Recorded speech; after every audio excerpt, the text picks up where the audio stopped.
Indian railway सक्स। Yes, Indian railway सक करता है और बहुत ही बुरी तरीके से करता है। ऐसे कुछ बहुत ही क्रेजी स्टेटमेंट नहीं दे दिया है मैंने, क्योंकि हम सभी को पता है कि इंडियन रेलवे की हालत कितनी खराब है। क्योंकि तुम लोगों ने कभी ना कभी इंडियन रेलवे में ट्रैवल जरूर किया होगा और अनफॉर्चुनेटली तुम में से कुछ रेगुलरली उसमें ट्रैवल करते होंगे, जो कि कुछ स्टूडेंट्स होंगे और कुछ कॉर्पोरेट मजदूर होंगे जो रोज सुबह लटक लटक के दूसरों की बगले सूंघते हुए अपनी डेस्टिनेशन तक पहुंचते हैं। और बाय एनी चांस अगर तुम में से किसी ने भी अभी तक इंडियन रेलवे में ट्रैवल करने का एक्सपीरियंस नहीं लिया है, तो भाई सबसे पहले तो तुम मुझे ये बताओ कि 2025 में तुम इंडिया में क्या कर रहे हो। और अगर नहीं किया है भाई एक्सपीरियंस अभी तक, तो प्लीज़ यार एक बार ज़रूर ट्रैवल करके देखो यार। मतलब जो तुम्हें लाइफ का ट्रूथ मिलेगा इंडियन रेलवे में ट्रैवल करके, स्पेशली अगर वो ट्रेन तुम्हारे डेस्टिनेशन तक बिहार होते हुए जा रही है। हे भगवान! प्लस तुम जनरल डब्बे में ट्रैवल कर रहे हो और वो जर्नी ऑलमोस्ट तो भाई नारुतो के 720 एपिसोड कुछ नहीं है जितना तुमको लाइफ का ट्रूथ उस एक 24 घंटे की जर्नी से मिल जाएगा। मैं मजाक भी नहीं कर रहा हूँ। और एयर इंडिया के लिए ना तुम लोगों का रिस्पेक्ट एकदम ऐसे, एयर इंडिया के लिए रिस्पेक्ट बढ़ जाएगा तुम लोगों का। मतलब देखो, इंडियन रेलवे को हेट करने के तो बहुत सारे रीजंस है जिसके बारे में मैं आज इस वीडियो में बात करके अपनी भड़ास निकालने वाला हूँ, लेकिन कुछ ऐसे रीजंस भी है जो कि ट्रेन की जर्नी को बहुत ही ज्यादा इंजॉयबल बनाते हैं। So basically today we are going to talk about the good and the bad aspects of Indian railways, so you can decide whether you should travel by it or not.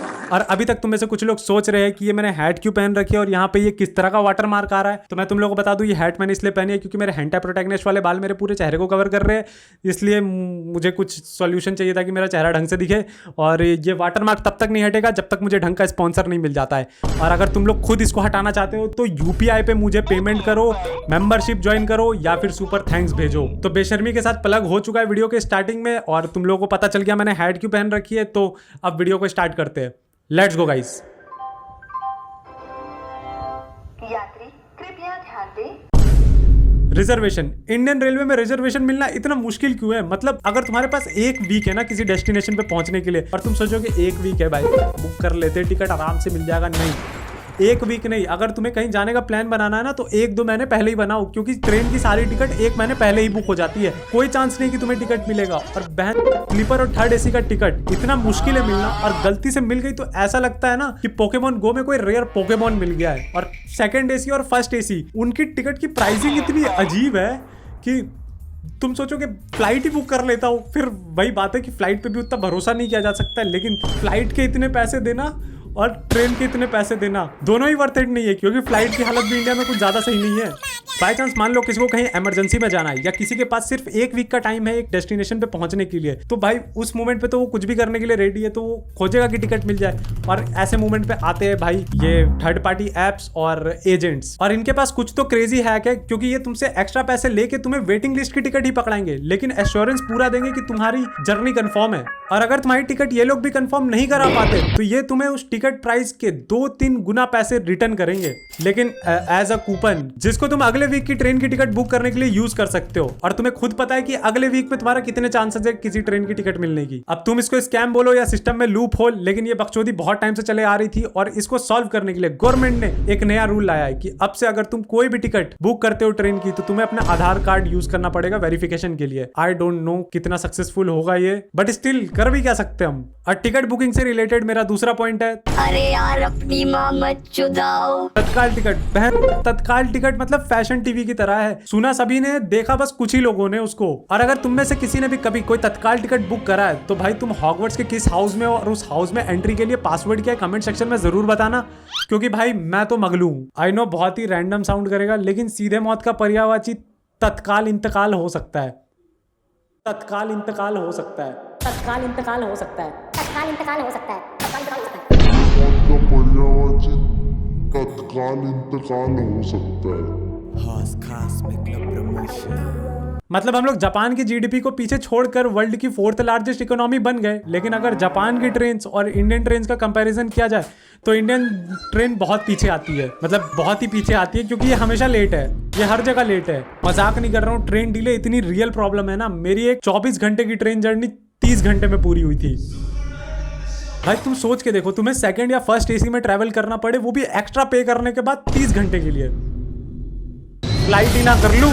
आप Instagram पे बच्चियों को रिक्वेस्टें बहुत भेजते हो। General डब्बा, और as Biharis like to call it, उनका दूसरा घर। देखो भाई, नो हेट टू बिहारीज, लेकिन स्टीरियोटाइप्स रीजन से ही बनते हैं। लाइक मुझे समझ नहीं आता कि पेरेंट्स जनरल डब्बे को धमकी देने के लिए क्यों नहीं यूज करते।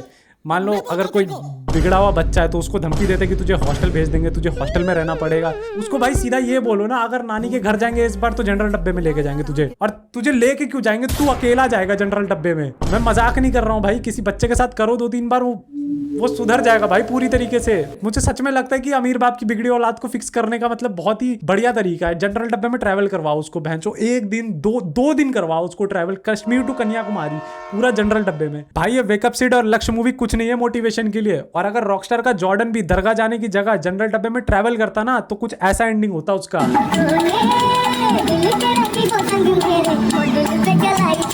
Anyways, vendors and food stall. I don't know तुम लोगों ने कभी नोटिस किया है कि नहीं, लेकिन रेलवे स्टेशन में अगर तुम किसी फूड स्टॉल पे जाओगे ना तो तुम्हें मतलब ऐसे ही सारे रिप ऑफ प्रोडक्ट्स दिखेंगे या ऐसे ब्रांड्स दिखेंगे जो नॉर्मली तुमको नहीं मिलते। रेलवे स्टेशन के बाहर तुम्हें सही ब्रांड के अच्छे प्रोडक्ट्स मिलते हैं, यहाँ पे तुम्हें सब कुछ ओवर प्राइस्ड और रिप ऑफ मिलता है। मैं बहन बिस्किट लेने गया, मुझे लगा हाइड एंड सीक है, मैं हाइड एंड सीक लेने गया, बोला उसको भैया वो पैकेट देना, उसने निकाला हिट एंड रन। ढंग के प्रोडक्ट्स ही नहीं मिलेंगे तुमको। माजा का माजा मिलेगा, फ्रूटी का फ्रूटी मिलेगा, और बिस्लहरी वाले मिल तुम लोग सबने देख रखे, मुझे वापस से एक्सप्लेन करने की ज़रूरत भी नहीं है। बिस्लहरी को बिल्स लहरी बना देते, बिहारी बना देते, कभी बप्पी लहरी बना देते, मतलब बी से कुछ भी लिख के वो बेच देंगे। और एक क्रेजी चीज़ मैंने नोटिस किया, अगर तुम्हें कोई ब्रांड दिखता है तो मोस्टली वो बीकाजी ही क्यों दिखता है। मतलब बीकाजी के प्रोडक्ट्स रेलवे स्टेशन में सबसे ज़्यादा देखने को मिलेंगे, तुमको हल्दीराम के नहीं दिखने को मिलेंगे। किस तरह का टाई अप चल रहा है मुझे नहीं पता, लेकिन ओके यार, मतलब बीकाजी। और भाई ट्रेन के अंदर जो वेंडर्स होते हैं उनकी तो मैं बात ही नहीं करना चाहता हूँ। आई डोंट नो तुम में से कौन लोग हैं जो कि वेंडर से खाना ऑर्डर करके खाते, क्योंकि तुम्हें कुछ नहीं पता भाई कैसे हालात में बन रहा है, वो किस बोगी में बन रहा है, ठीक है, और कौन उसे बना रहा है। लिटरली पतली सी दाल होती है। हॉस्टल वाला खाना ज़्यादा बेटर ऑप्शन है इससे। तो मैं वेंडर से खाने तो नहीं लेता हूँ, लेकिन IRCTC की चाय जरूर पी है मैंने, और चाय IRCTC की हिट एंड मिस है। कुछ समझ नहीं आता है, कभी अच्छा मिलेगा, कभी बकरी के मुंह जैसा मिलेगा। तुम लोगों को कैसी लगती है वो चाय कमेंट में बताना, मुझे तो नहीं पसंद। और भाई can we just please boycott this shit. ये बहनचोद क्यों बिकता है ये ट्रेन में? सोन पापड़ी क्यों भाई? हल्दीराम के भी जो सोन पापड़ी होते हैं ना, वो दिवाली में लोग पासिंग द पिल्लो की तरह पास करते रहते हैं, कोई नहीं खाना चाहता उसको भी। और ये बहनचोद ये बेचते हैं डब्बे में सोन पापड़ी। आई डोंट नो क्या कॉस्ट आता है इसको बनाने का, लेकिन बॉयकॉट सोन पापड़ी यार। ट्रेन में एक ही चीज बढ़िया खाने को मिलती है, वो है झाल मुड़ी। यस, झाल मुड़ी। क्वांटिटी थोड़ी सी ही देते हैं, बट सबसे अच्छी चीज ट्रेन में खाने के लिए झाल मुड़ी है। तुमको क्या पसंद है ट्रेन का खाना? कमेंट सेक्शन में बताओ, सब कुछ बताओ कमेंट सेक्शन में। अगर तुम्हें 2 चॉइसेस दी जाए कि तुम्हें एक जनरल डब्बे के टॉयलेट में हगना होगा या एक बॉयज स्कूल के टॉयलेट में, तो तुम क्या सिलेक्ट करोगे? तुम लोगों का पता नहीं, बट मैं प्रेफर करूंगा पटरी पे हगना। पता है भाई कितनी खराब हालत होती है, तुम लोग सबको पता है, अगर तुम लोग गए हो कभी। मैं नहीं दिखा रहा स्क्रीन पे, खाते हुए देख रहे हो तो I got you bro. Cleanliness की बात नहीं करे तो अच्छा रहेगा, क्योंकि वंदे भारत जैसे ट्रेन को लोग भाई गंदा करने में पीछे नहीं हट रहे, तो नॉर्मल ट्रेन का क्या ही हाल होगा बेंचोद। और जनरल डब्बे, अगेन जनरल डब्बे की मैं बात नहीं करने वाला हूँ। बिहार होते हुए कोई भी ट्रेन जा रही है तो खेल खत्म है। Now let's talk about the good.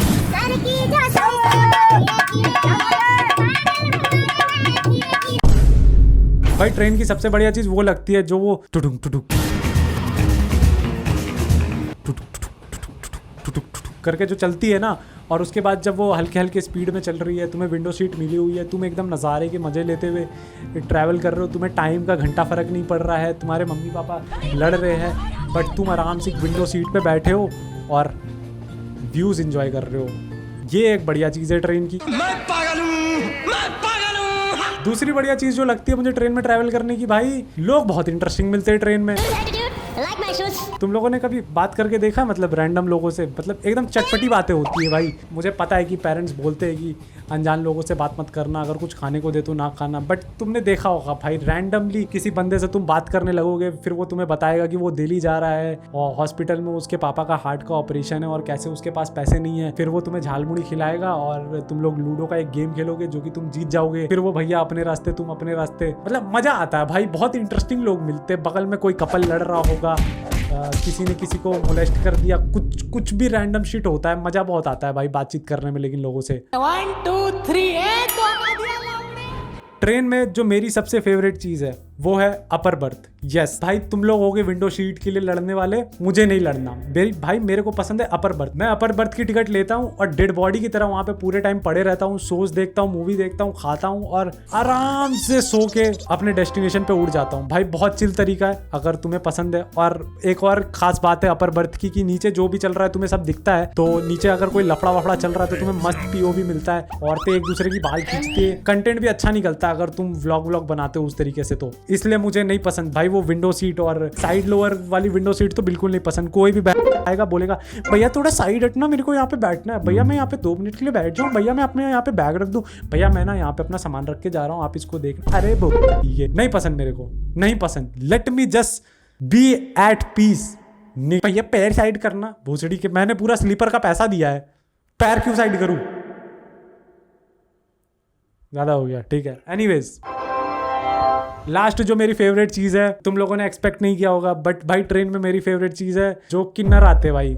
Yes, मेरे को तो मिलते हैं, हर बार ही मिलते हैं ऑलमोस्ट। और मुझे इसलिए पसंद है भाई क्योंकि वो मेरे को भाई प्यार से हैंडसम और चिकना बोलते हैं। मतलब मैंने कभी किसी और के मुंह से मेरे को चिकना बोलते हुए नहीं सुना भाई, अच्छे वे में चिकना बोलते हुए किसी को नहीं सुना। किन्नर बोलते भाई, बड़ा अच्छा लगता सुन के। क्या ही करते भाई, मतलब सोसाइटी का एक पार्ट है जो कि नॉर्मली तुम्हें नहीं मिलता है देखने को। वो भी क्या कर रहे हैं भाई, ट्रेन में लोगों से कुछ पैसे ही मांग रहे।